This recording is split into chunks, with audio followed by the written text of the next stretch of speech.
তিনি এই স্কুল পরিদর্শন করেন এবং তদন্ত রিপোর্টের প্রেক্ষিতে চট্টগ্রাম থেকে ডিভিশনের এই স্কুলের অনুমোদন দেওয়া হয় এবং তদনুসারে আমার ছাত্র ছাত্রী ছিল অনেকেই, তার মধ্যে বেশ কিছু ছাত্রছাত্রী এখন পরিচিত এবং সমাজে সুপ্রতিষ্ঠিত। এর মধ্যে উল্লেখযোগ্য হচ্ছে শুকুরুল্লাহ, আব্দুল ওয়াদুদ এবং আনাউল।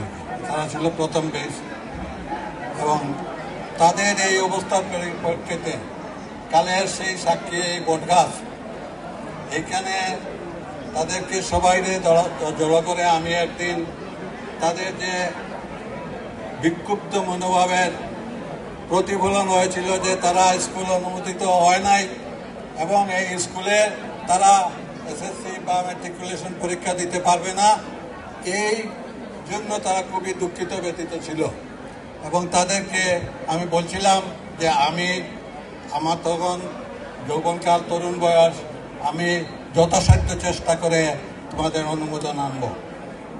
আমি আমার যতটুকু স্মরণ করে তখন ৬৭ সাল এবং ফেব্রুয়ারি মাসের ১৬ তারিখ হবে। আমি সেই সময় ওই স্কুলের যে অনুমোদন পত্র সেটা হস্তান্তর করেছিলাম জেনারেল মিটিংয়ে। এই যে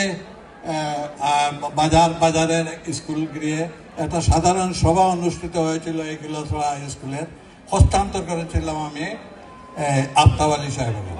তখন তিনি উপজেলার চেয়ারম্যানও ছিলেন না, কিছু ছিলেন না।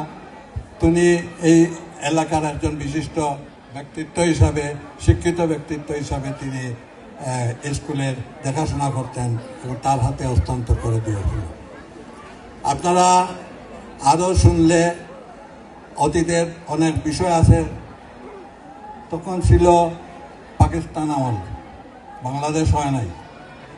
যখন sub divisional education officer Shamsuddin Chowdhury তিনি এই স্কুল পরিদর্শন করেছিলেন।